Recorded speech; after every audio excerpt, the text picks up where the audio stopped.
to 8 gangsters, they may be huge and serious.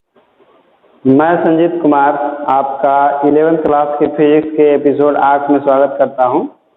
आज हम लोग पढ़ेंगे एसआई पद्धति के मूल मात्रकों की परिभाषा है, यानी कि definition of fundamental units of SI system.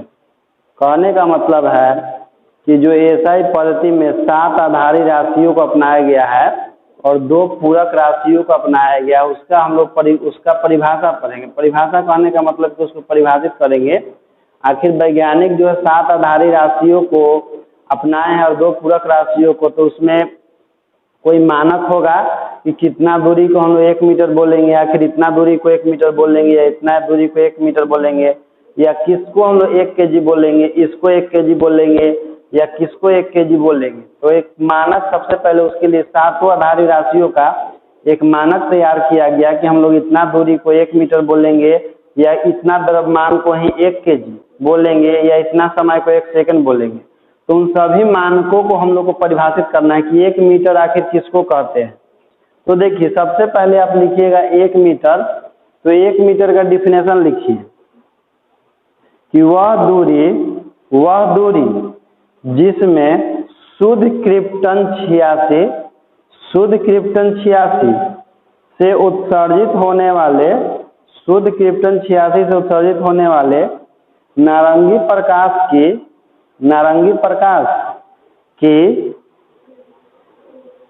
160,163.73 तरंग। फिर से मिला लीजिए, वह दूरी जिसमें शुद्ध क्रिप्टन 86 से उत्सर्जित होने वाली नारंगी प्रकाश की 160,763.73 तरंगे आती है, उसे 1 मीटर कहते हैं। तो देखिए, सबसे पहले जानिए कि तरंग होता क्या है। तो हम लोग जानते हैं कि देखिए, इस तरह से तरंग चलता है, किसी माध्यम में गति करता है इस प्रकार से। तो देखिए, ये हो गया तरंग का आधा भाग और ये वाला हो गया तरंग का आधा भाग। ठीक, तो ये समझिए कि आपका एक तरंग हुआ, यहाँ से लेकर के और यहाँ तक आपका कितना हो गया, एक तरंग हो गया। फिर यहाँ से लेकर यहाँ तक कितना होगा, दूसरा तरंग होगा। इसी तरह से चलता रहेगा। तो देखिए क्या किया गया कि एक दूरी फिक्स कर लिया गया और उस दूरी के बीच में देखा गया कि इतना तरंग आ रहा था।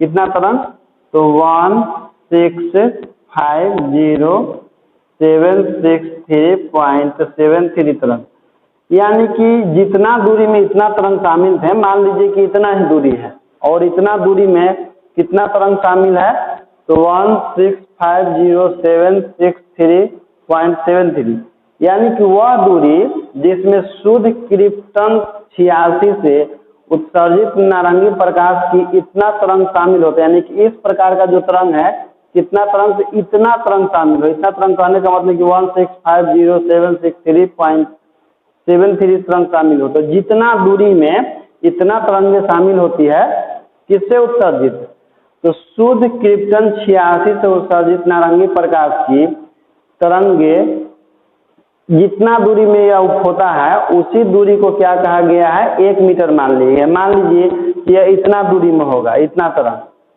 तो इतना दूरी ही आपका क्या कहलाएगा, 1 मीटर कहलाएगा। तो 1 मीटर समझ गए।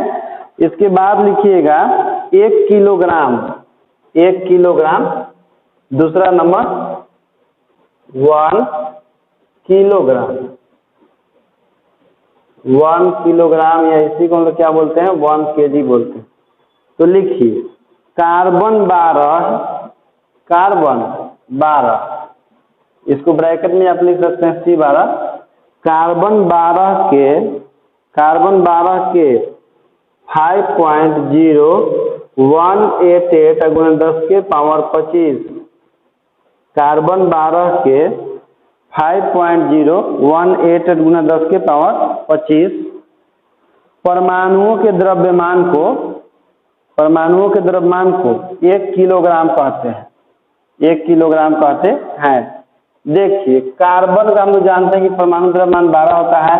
तो कार्बन के इतना परमाणुओं का जो द्रव्यमान होता है, यानी कि 5.018 तो कार्बन 12 के इतना परमाणुओं के द्रव्यमान को ही 1 किलोग्राम माना गया है, 1 किलोग्राम माना गया है। और यह सब पेरिस में रखा हुआ है, सेवर्स नामक स्थान पर, जो 1 मीटर है या 1 किलोग्राम है, वो सब आज भी वहाँ पर रखा गया है, जो मानक बनाया गया है, जिसका हम लोग आज फॉलो कर रहे हैं कि और उसी के बराबर जो भी होता है उसको भी हम लोग 1 केजी मानते हैं, या जो उसके बराबर होता है उसको भी हम लोग 1 मीटर मानते हैं। लेकिन सब अभी भी वहाँ पर रखा हुआ है पेरिस में, फ्रांस में पेरिस में सेवर्स नामक स्थान पर। तो 1 किलोग्राम समझ गए कि कार्बन 12 के 5.018 परमाणुओं के द्रव्यमान को ही 1 किलोग्राम कहते हैं। इसके बाद लिखिएगा तीसरा नंबर, लिखिए 1 सेकेंड।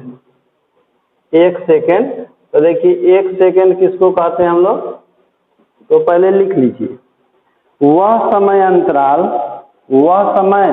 अंतराल जिसमें परमाणु घड़ी, वह समय अंतराल जिसमें परमाणु घड़ी में सीजियम 133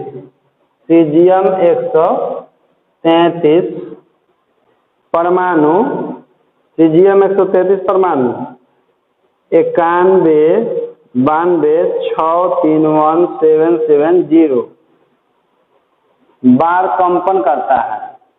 कंपन करता है। फिर से सुन लीजिए, वह समय अंतराल जिसमें परमाणु घड़ी में सीजियम 133 परमाणु 91-92-63-177 बार कंपन करता है। यानी कि देखिए एक ऐसा समय अंतराल है यह, जैसे कोई सीजियम घड़ी है, सीजियम परमाणु घड़ी है कोई, और इसमें जो सीजियम परमाणु जो है आपका इतना बार कंपन करता है।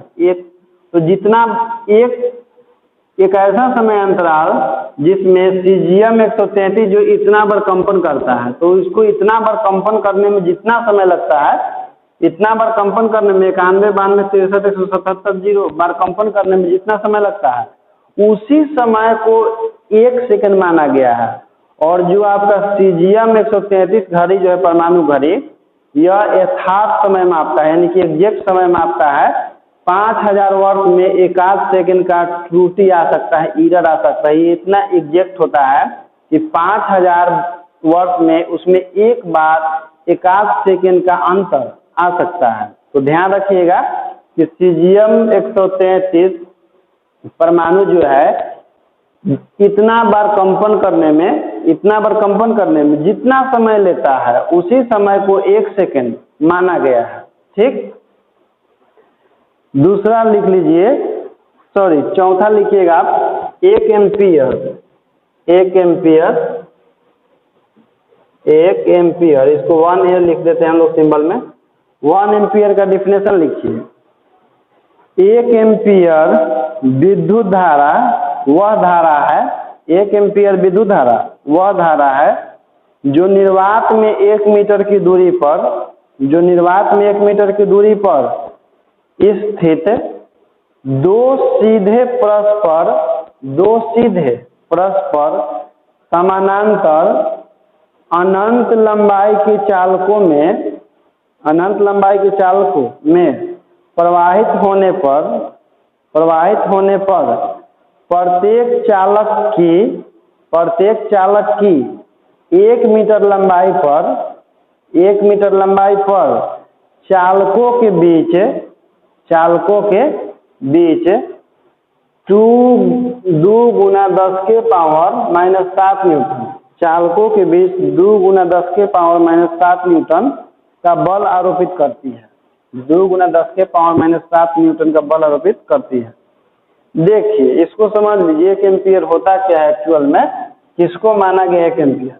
जैसे मान लेते हैं कि देखिए यह एक चालक तार है अनंत लंबाई का, मतलब हम लोग को पता नहीं है कि इसका लंबाई कितना है, और एक दूसरा चालक है, इसका भी लंबाई जो है अनंत है, इससे भी विद्युत धारा प्रवाहित होता है। तो हम लोग जानते हैं कि जब किसी चालक तार में विद्युत धारा प्रवाहित होता है तो चालक के तार के चारों ओर चुंबकीय क्षेत्र उत्पन्न होता है, इसमें भी चुंबकीय क्षेत्र उत्पन्न होगा और इसमें भी चुंबकीय क्षेत्र उत्पन्न होगा। तो दोनों चालक तार जो है एक चुंबक की तरफ व्यवहार करता है, लेकिन शर्त है कि दोनों तार एक दूसरे से कितना मीटर की दूरी पर है, तो 1 मीटर की दूरी पर है। और दोनों तार 1 मीटर की दूरी पर स्थित है और अनंत लंबाई के हैं और दोनों के बीच में माध्यम निर्वात है। निर्वात मतलब कि इसके बीच कोई माध्यम नहीं है, हवा भी नहीं है। तो अनंत लंबाई के दो तार जब निर्वात में एक दूसरे से 1 मीटर की दूरी पर स्थित होते हैं, ठीक, जब दोनों में विद्युत धारा प्रवाहित होता है तो दोनों में चुंबकीय क्षेत्र उत्पन्न होता है। तो इसका चुंबकीय क्षेत्र इस पर बल लगाता है और इसका चुंबकीय क्षेत्र इस पर बल लगाता है, तो कुछ ना कुछ बल लगाता होगा। तो देखिए, जब निर्वात में दो चालक तार 1 मीटर की दूरी पर स्थित होते हैं और जब दोनों में हम लोग विद्युत धारा प्रवाहित करते हैं, दोनों तार से होकर के विद्युत धारा प्रवाहित करते हैं, और यदि यह दोनों तार एक दूसरे पर 2 × 10⁻⁷ न्यूटन का बल आरोपित करता है, और यदि दोनों तार परस्पर एक दूसरे पर कितना बल आरोपित करता है, 2 × 10⁻⁷ न्यूटन का, वो भी पूरा तार पर नहीं है, तार के प्रति एकांक लंबाई पर यदि दोनों तार 2 × 10⁻⁷ न्यूटन का बल आरोपित करती है तो इन तारों से होकर के प्रवाहित होने वाली धारा के मान को 1 एम्पीयर कहते हैं। फिर से समझ लीजिए एक बार, क्या बोल रहे हैं कि दो चालक तार हैं अनंत लंबाई के और दोनों जो है निर्वात में स्थित है, दोनों के बीच की दूरी है 1 मीटर। जब दोनों तार से विद्युत धारा प्रवाहित होती है तो यदि दोनों तार एक दूसरे पर प्रति एकांक लंबाई पर, एक दूसरे के प्रति एकांक लंबाई पर, कहने का मतलब कि इसका भी 1 मीटर लंबाई पर है, इसका 1 मीटर लंबाई पर 2 × 10⁻⁷ न्यूटन का बल आरोपित करती है, तो इन चालक तारों से होकर के प्रवाहित होने वाली विद्युत धारा को 1 एम्पीयर कहते हैं। तो इन चालक तारों से होकर प्रवाहित होने वाली विद्युत धारा को 1 एम्पीयर कहते हैं। इसके बाद पॉइंट नंबर 5 लिखिए, यानी कि आपका मात्रक जो है 5वां नंबर, लिखिए केल्विन। केल्विन लिखिए या 1 केल्विन लिखिए। 1 केल्विन का परिभाषा लिखिए कि जल के त्रिक बिंदु के ऊष्मागतिक ताप का, जल के त्रिक बिंदु के ऊष्मागतिक ताप का 1/273.16वां भाग। फिर से लिख लीजिए, जल के त्रिक बिंदु के ऊष्मागतिक ताप, जल के त्रिक बिंदु के ऊष्मागतिक ताप का 1/273.16वां भाग 1 केल्विन कहलाता है। 1 केल्विन कहलाता है। देखिए, इसमें आपको समझने वाला पॉइंट है कि त्रिक बिंदु क्या होता है, जिसको हम ट्रिपल पॉइंट कहते हैं। तो देखिए, जल का एक ऐसा अवस्था होता है जिसमें जल का, देखिए मान लीजिए कि एक अवस्था जो है आपका द्रव होता है, एक ठोस होता है और एक जलवाष्प होता है। तो एक ऐसा तापमान जिस पर जल की तीनों अवस्थाएं साम्यावस्था में होती है, एक ऐसा तापमान जिस पर जल की तीनों अवस्थाएं साम्यावस्था में होती है, तो उसी तापमान को कहा जाता है ट्रिपल पॉइंट, यानी कि त्रिक बिंदु। और इस तापमान का मान कितना होता है, 273.16 केल्विन होता है। और 273.16 केल्विन का जो एक भाग होता है, 273.16 केल्विन का जो एक भाग होता है, तो वो आपका कहलाता है 1 केल्विन। ठीक, तो ट्रिपल पॉइंट का डिफिनेशन लिखिएगा। लिखिए, जल का त्रिक बिंदु वह बिंदु है, जल का त्रिक बिंदु वह बिंदु है जिस पर जल की तीनों अवस्थाएं, ब्रैकेट में लिखिएगा बर्फ, जल, जलवाष्प, ब्रैकेट बंद, साम्यावस्था में रहती है। पैराग्राफ चेंज करके लिखिएगा, इसका निश्चित मान 273.16 केल्विन होता है। इसका निश्चित मान 273.16 केल्विन होता है। चलिए, ये तो हो गया। इसके बाद लिखिएगा 6 नंबर लिखिएगा 1 कैंडेला। 1 कैंडेला। देखिए 1 कैंडेला क्या होता है, लिख लीजिए। एक कैंडेला कृष्णिका का, एक कैंडेला कृष्णिका, कृष्णिका का मतलब होता है आपका ब्लैक बॉडी, ब्लैक बॉडी। एक कैंडेला कृष्णिका के तल के लंबवत दिशा में, कृष्णिका के तल के लंबवत दिशा में उसके 1/6000 watt, sorry 1/6000 metre square, 1/6000 metre square क्षेत्रफल की प्रदीप्तन तीव्रता है, प्रदीप्तन तीव्रता है। जबकि कृष्णिका का दाब, जबकि कृष्णिका का दाब 10, 13, 25 पास्कल, 10, 13, 25 पास्कल तथा ताप प्लेटिनम के गलनांक के बराबर हो, तथा ताप प्लेटिनम के गलनांक के बराबर हो। देखिए आखिर एक कैंडेला किसे कहा गया है, तो जैसे मान लीजिए कि कोई वस्तु है और कोई वस्तु से लगातार प्रकाश उत्सर्जित हो रहा है, तो उसका कुछ ना कुछ प्रदीप्ति होगा प्रकाश का। तो मान लीजिए कि कोई वस्तु है, इसके सतह के लंबवत में प्रकाश निकल रहा है, तो इसका जो भी क्षेत्रफल होगा, तो इसके क्षेत्रफल का 1/6000 भाग, इसके क्षेत्रफल का 1/6000 भाग से जो उत्सर्जित प्रकाश होता है उसी को एक कैंडेला कहा जाता है। लेकिन शर्त है कि इसका दाब कितना होना चाहिए, इस वस्तु का दाब होना चाहिए 10, 13, 25 पास्कल, और इसका तापमान जो होना चाहिए प्लेटिनम के गलनांक के बराबर होना चाहिए। तो 1 कैंडेला समझ गए कि एक कैंडेला कृष्णिका के लंबवत दिशा में, जैसे मान लीजिए कि यह कोई ब्लैक बॉडी है, ब्लैक बॉडी और यह रेडिएशन उत्पन्न कर रहा है, यानी कि प्रकाश उत्पन्न कर रहा है, तो इसका क्षेत्रफल इस क्षेत्रफल के 1/6000 मीटर स्क्वायर के भाग से जो प्रकाश उत्पन्न होता है, यानी कि प्रदीप्तन होता है, तो उसी को हम लोग एक कैंडेला कहते हैं। लेकिन इसमें शर्त है कि उसका दाब जो है, इस वस्तु का दाब होना चाहिए 10, 13, 25 पास्कल, और इसका तापमान जो होना चाहिए प्लेटिनम के गलनांक के बराबर होना चाहिए। तो प्लेटिनम का गलनांक कितना होता है वो भी लिख लीजिए नोट करके, तो नोट लिखिए। प्लेटिनम का गलनांक 1768 डिग्री सेल्सियस, 1768 डिग्री सेल्सियस, तथा क्वथनांक 3825 डिग्री सेल्सियस होता है। प्लेटिनम का गलनांक 1768 डिग्री सेल्सियस तथा क्वथनांक 3825 डिग्री सेल्सियस होता है। कहने का मतलब है कि एक कोई वस्तु है ब्लैक बॉडी जो लगातार प्रकाश उत्सर्जित कर रहा है, तो इसके क्षेत्रफल के 1/6000 मीटर स्क्वायर के भाग के लंबवत जो प्रकाश उत्सर्जित होगा, उसी प्रकाश को हम लोग एक कैंडेला कहेंगे। लेकिन उसमें भी शर्त है कि इसका तापमान जो होना चाहिए कितना होना चाहिए, तो प्लेटिनम के गलनांक के बराबर होना चाहिए, यानी कि 1768 डिग्री सेल्सियस के बराबर होना चाहिए।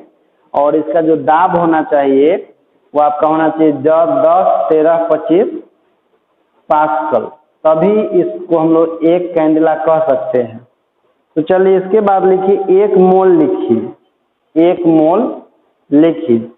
1 मोल किसी पदार्थ की वह मात्रा है, 1 मोल किसी पदार्थ की वह मात्रा है जिसमें उस पदार्थ के अवयवों की संख्या, जिसमें उस पदार्थ के अवयवों की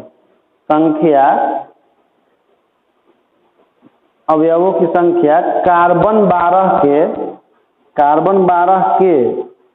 0.012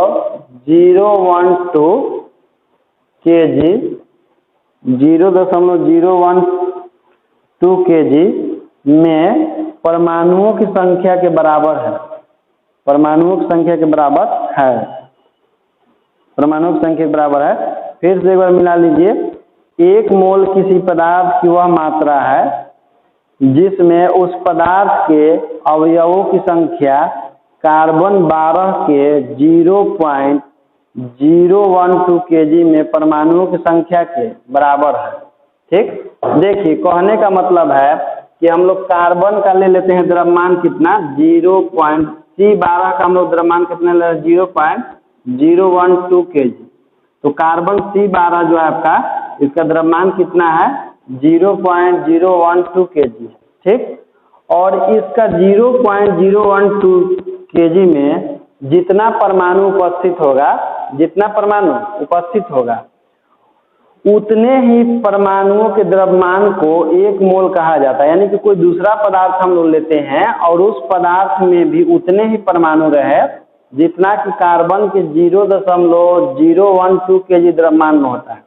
जैसे मान लीजिए कि कार्बन के 0.012 kg में मान लीजिए कि 100 परमाणु है और 100 परमाणुओं का कुछ ना कुछ द्रव्यमान 100 परमाणु है, 100 परमाणु हम मान लेते हैं, जो होता नहीं है, तो 100 परमाणु है। तो कोई दूसरा पदार्थ लेते हैं, यदि उसमें भी कितना परमाणु हो, 100 परमाणु हो, तो उसके भी द्रव्यमान को 1 मोल माना जाएगा। तो इसलिए डिफिनेशन आप समझ लीजिए कि 1 मोल किसी पदार्थ की वह मात्रा है जिसमें उस पदार्थ के अवयवों की संख्या कार्बन 12 के 0.012 kg में परमाणुओं की संख्या के बराबर होता है। यानी कि कहने का मतलब है कि कार्बन के 0.012 kg में जितना परमाणु होते हैं या अवयव होते हैं, जो दूसरे पदार्थ में उतने ही यदि परमाणु होंगे तो उसको 1 मोल कह सकते हैं। इसके बाद लिखिएगा 1 रेडियन। 1 रेडियन, तो 1 रेडियन लिख करके डैश दीजिए। ये आपका समतल कोण है। देखिए 1 रेडियन क्या होता है कि हम लोग एक वृत्त बनाते हैं और वृत्त में यदि वृत्त के चाप की लंबाई उसके त्रिज्या के बराबर हो, जैसे मान लीजिए कि यह वृत्त है, इसका यहाँ पर केंद्र होगा, यहाँ पर देखिए इसका मान लीजिए कि चाप की लंबाई है कितना, L लंबाई है इसका, और इसका त्रिज्या R है।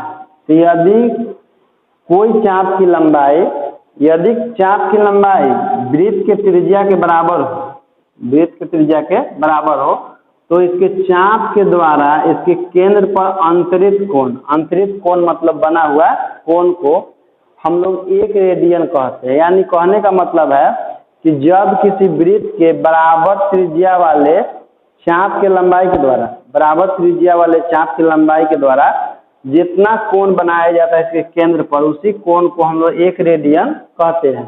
कहने का मतलब कि त्रिज्या का मान उसके लंबाई के बराबर हो। ठीक, तो उस स्थिति में जो केंद्र पर कोण बनेगा उसी को हम लोग क्या कहते हैं, 1 रेडियन कहते हैं। तो देखिए जैसे फार्मूला एक होता है थीटा बराबर L/R होता है। तो यदि चाप की लंबाई यदि 1 बराबर होगा, देखिए उसके त्रिज्या के बराबर होगा, L का मान R के बराबर होगा, तो देखिए कट के कितना आएगा आपका, 1 रेडियन आएगा। ठीक, तो 1 रेडियन लिख करके डैश दीजिए। लिखिए 1 रेडियन वह कोण है, 1 रेडियन वह कोण है जो वृत्त के त्रिज्या के बराबर, 1 रेडियन वह कोण है जो वृत्त के त्रिज्या के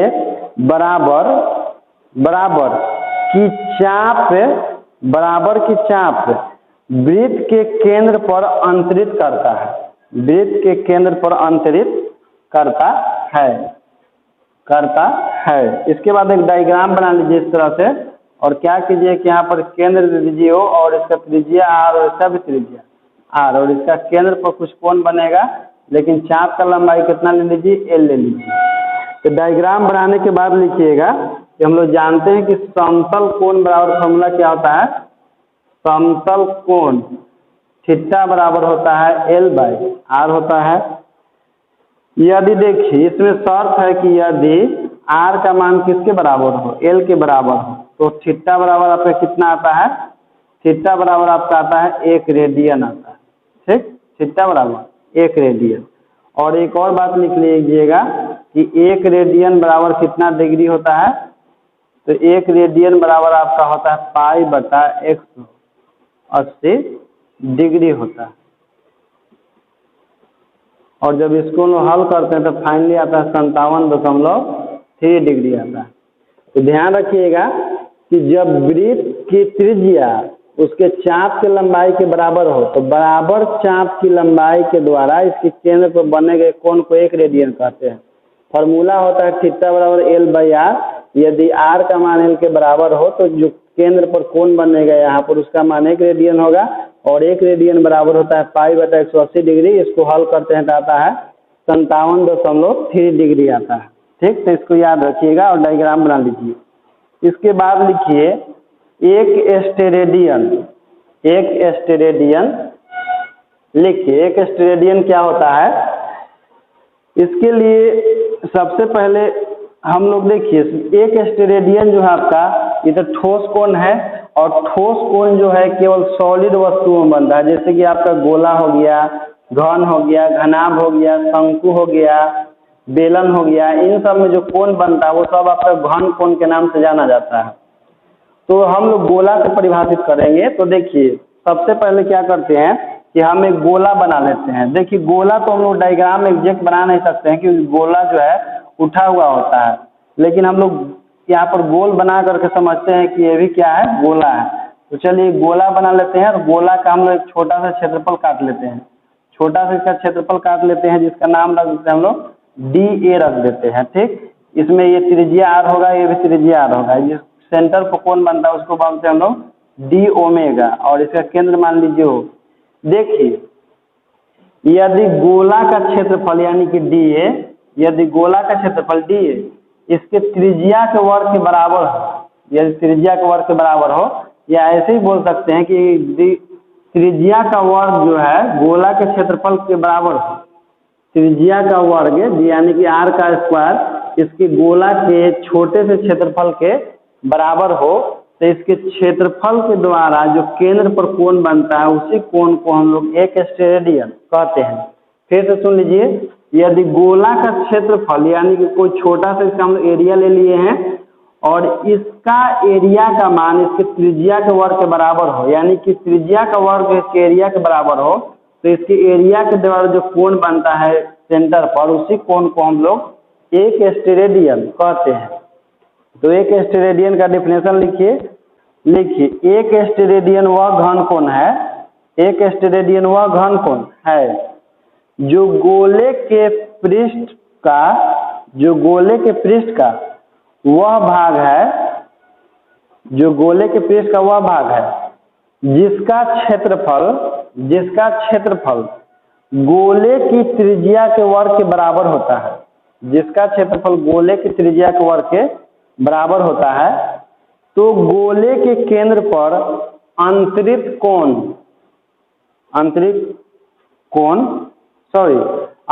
नहीं लिखिएगा, गोले के केंद्र पर अंतरित करता है। ठीक, डायग्राम बना लीजिए, और डायग्राम बनाने के बाद लिखिएगा फॉर्मूला कि ठोस कोण बराबर आपका होता है, ठोस कोण होता है D ओमेगा बराबर DA और बाई R स्क्वायर। इसका मतलब क्या होता है, स्टेरेडियन। देखिए यदि DA का मान किसके बराबर हो जाए, R स्क्वायर का मान बराबर, यदि DA का मान किसके बराबर हो, R स्क्वायर का हो, तो देखिए यहाँ पर यदि हम लोग रख देंगे DA बाई R स्क्वायर, तो देखिए DA का मान R स्क्वायर के बराबर है, तो आप रख सकते हैं DA और बाई DA। तो DA कैंसिल हो जाएगा, तो कितना आएगा, 1 आएगा, और यही आपका क्या होगा, एक स्टेरेडियन होगा। इसीलिए हम लोग परिभाषित करते हैं इसको किस प्रकार से कि यदि गोला का कोई छोटा सा क्षेत्रफल उसके त्रिज्या के वर्ग के बराबर होता है, तो इसके क्षेत्रफल के द्वारा इसके केंद्र पर अंतरित कोण यानी कि बना हुआ कोण को ही हम लोग एक स्टेरेडियन कहते हैं। यानी कि जब DA बराबर R स्क्वायर होता है तो D ओमेगा बराबर कितना होता है, एक स्टेरेडियन होता है। इसके बाद एक नोट लिख लीजिएगा इसी में, जैसे गोला का हम लोग छोटा सा क्षेत्रफल लिए हैं, कितना DA, यदि गोला का हम लोग संपूर्ण क्षेत्रफल ले ले तो कितना हो जाएगा, 4 पाई R स्क्वायर हो जाएगा, और बटा में R स्क्वायर होगा। तो लिखिए यदि संपूर्ण पृष्ठीय क्षेत्रफल हो तो, यदि संपूर्ण पृष्ठीय क्षेत्रफल हो तो उसके केंद्र पर अंतरित घन कोण, तो उसके केंद्र पर अंतरित